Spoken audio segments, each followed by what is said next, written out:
Hello, ನಮಸ್ಕಾರ ಎಲ್ರಿಗೂ. ಹೇಗಿದ್ದಾರೆ ಎಲ್ರು? ಸೊ ಇದು ನನ್ನ ಫಸ್ಟ್ ಟೈಮ್ ಕನ್ನಡದಲ್ಲಿ ವ್ಲಾಗ್ ಮಾಡೋದು. ಸೊ ನಾನು ಎದ್ದದ್ದು ಲೇಟ್ ಇವತ್ತು 10ಗೆ ಎದ್ದದ್ದು and this is my usual time ಈಗ.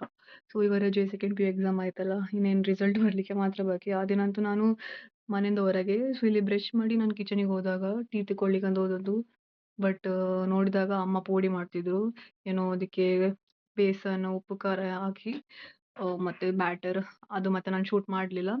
ಮತ್ತೆ ಅಫ್‌ಕೋರ್ಸ್ ಬೆಳಿಗ್ಗೆದು ಟೀ ಬೇಕೇ ಬೇಕು. ಅದು 10 12 ಗಂಟೆದು ಟೀ ನಂದು. ಟೀ ಕುಡ್ದು ಕುಡಿತಾ ಇಲ್ಲಿ ಮೋಡ ಆಗಿತ್ತು. ಐ ಥಿಂಕ್ ಮಳೆ ಬರೋ ಥರ ಇತ್ತು, ಬಟ್ ಮಳೆ ಬರ್ಲಿಲ್ಲ. ಈ ಥರ ಮೋಡ ಆದ್ರೆ ಸೆಕೆ ಅಂತೂ ಕಂಡಪಟ್ಟೆ. ಮತ್ತೆ ಸಂಜೆ ನಾನು ಎದ್ದಾಗ ಲೇಟ್. ಫಸ್ಟ್ ಆಫ್ ಆಲ್ ನಾನು ಸಂಜೆ ಒಂದು 5 ಗಂಟೆ ಆದಾಗ ಎದ್ದದ್ದು. ಮತ್ತೆ ಇಲ್ಲಿ ಚಹಾ ಕುಡಿತಾ ಕುಡಿತಾ ಆ್ಯಂಡ್ ಮಧ್ಯಾಹ್ನ ನನಗೆ ನೆನಪೇ ಮರ್ತೋಯ್ತು ಶೂಟ್ ಮಾಡಲಿಕ್ಕೆ. ಏನು ಶೂಟ್ ಮಾಡಲಿಲ್ಲ ನಾನು. ಸೊ ಇಲ್ಲಿ ಇದು ಗಿಡದು ಸ್ಟ್ಯಾಂಡ್ ಮಾಡಿದ್ವಿ ನಾವು, ಅಂದರೆ ಕಸ್ಟಮೈಸ್ ಮಾಡಿದ್ವಿ. ಸೊ ಅದರ ಕೆಲಸ ನಡೀತಿತ್ತು ಆ್ಯಂಡ್ ಇದು ನಾವು ಜಸ್ಟ್ ಹಾಕಿಟ್ಟಿದ್ವಿ ಟ್ರೈ ಮಾಡಲಿಕ್ಕೆ. ಆ್ಯಂಡ್ ಇಲ್ಲಿ ನಾನು ಎದ್ದದ್ದು ಮಾತ್ರ. ಎದ್ದು ಬಿಸ್ಕಿಟ್ ತಿಂತಾ ತಿಂತಾ ಹೇಗೋ ಎಷ್ಟೋ ಟೈಮ್ ಹೋಯ್ತು ನಂಗೆ ಗೊತ್ತಾಗ್ಲಿಲ್ಲ. ಆ್ಯಂಡ್ ಇದು ಸ್ನಾನ ಎಲ್ಲ ಆದ್ಮೇಲೆ ಯೂಕಲೇಲೆ ಪ್ಲೇ ಮಾಡ್ತಿದ್ದೀನಿ.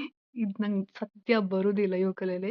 ವೋಕಲ್ಸ್ ಆದ್ರೂ ಆಗ್ತದೆ, ನಾನು ಸಿಂಗ್ ಮಾಡ್ತೀನಿ. ಬಟ್ ಪ್ಲೇ ಮಾಡ್ಲಿಕ್ಕೆ ಒಂದು ಯಾವ್ದು ಬರಲ್ಲ. ಜಸ್ಟ್ ಇದು ಕಾರ್ಡ್ಸ್ ಲೈಕ್ ನನ್ನ ಕಸಿನ್ 3 ಕಾರ್ಡ್ಸ್ ಹೇಳ್ಕೊಟ್ಲು. ಅದನ್ನೇ ಪ್ಲೇ ಮಾಡ್ತಾ ಮಾಡ್ತಾ ನನ್ನಮ್ಮ ಮಸ್ಕ್ ಮಿಲನ್ ತಂದು ಕೊಟ್ರು. ಸೊ ಅದನ್ನ ತಿಂತಾ ಪ್ಲೇ ಮಾಡ್ತಾ ಏನೋ ಅಷ್ಟಕ್ಕಷ್ಟೇ ಪ್ರಾಕ್ಟೀಸ್ ಮಾಡ್ತಿದ್ದೆ. ಮನೆಯಲ್ಲಿದ್ದವರೆಲ್ಲ ಓಡಿ ಹೋಗ್ತಾರೆ ಅಂತ ಪಕ್ಕಾ ಗೊತ್ತಿತ್ತು ನಂಗೆ. ಆ್ಯಂಡ್ ಇದು ನಾನು ಬಯೋ ಕಲಿತಾ ಕಲಿತಾ ಸೊ ನಾನಿಲ್ಲಿ ನೀಟಿಗಂತ ಏನೋ ಕಲಿತಿದ್ದೆ ಸ್ವಲ್ಪ ಬಯೋ. ಆಮೇಲೆ ಹಾಲು ಕುಡ್ದು ನನ್ನ ಡೇ ಎಂಡ್ ಮಾಡಿದೆ. ಅಷ್ಟೇ ಇವತ್ತಿನ ವ್ಲಾಗಿಗೆ. ಬಾಯ್.